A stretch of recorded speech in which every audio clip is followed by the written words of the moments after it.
హైదరాబాద్లో ఒక్క సాయి తండ్రి. నేను ఈ మాట ఎందుకు మాట్లాడుతున్నానంటే, కన్న పేగునే తెంచేసుకొని అటు తల్లికి తెలియకుండా తన కొడుకుని, 3 ఏళ్ల కొడుకుని ఓ సంచిలో మూటగట్టి మూసి నదిలో పడేశాడు దుర్మార్గుడు. ఇక్కడ తండ్రి కంటే కూడా వాడి పేరు దుర్మార్గుడు అంటేనే సమంజసమేమో. హైదరాబాద్లో ఈ ఘటన చోటు చేసుకుంది.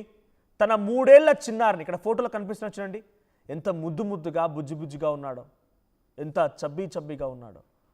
ఆ చిన్న పిల్లవాడిని అనారోగ్య సమస్య అయిందని చెప్పి ఆ సమస్యను తీర్చలేకపోతున్నామని చాలా దారుణాతి దారుణంగా తన కుమారుడినే మూతిపై దిండు పెట్టి ఊపిరాడకుండా చేసి ఓ సంచిలో మూటగట్టి మూసి నదిలో పడేశారట ఒక నీచ్ కమ్మిన కుత్తేగాడు.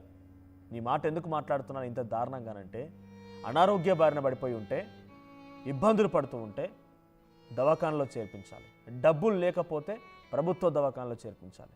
ఎవరైనా సహాయం అడగాలి, కొంత ముందుకు తీసుకెళ్ళాలి. ఎలాగైనా తన కొడుకుని కాపాడుకోవాలనేటువంటి లక్ష్యం, ఒక నమ్మకం, ఒక ధైర్యంతో ముందుకెళ్ళాలి. కానీ ఎంత దుర్మార్గంగా ప్రవర్తించినటువంటి తండ్రి ఇక్కడ బండ్లగూడలోని నూరీనగర్కు చెందినటువంటి మహమ్మద్ అక్బర్ సనా బేగం దంపతులకి 2 పిల్లలు ఉన్నారు. మొదటి అబ్బాయి 11 ఏళ్ళు, రెండో అబ్బాయి ఇక్కడ కనిపించిన అనాస్.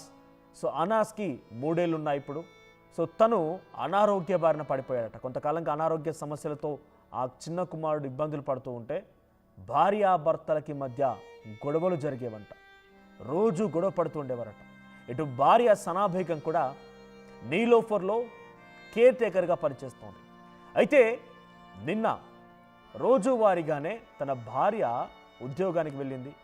భార్య ఉద్యోగానికి వెళ్ళిన తర్వాత వెంటనే ఒక దిండు తీసుకొని కుమారుడు పడుకుంటూ ఉండగా మొహంపై పెట్టి ఊపిరాడకుండా చేసి కొడుకుని చంపేశాడు.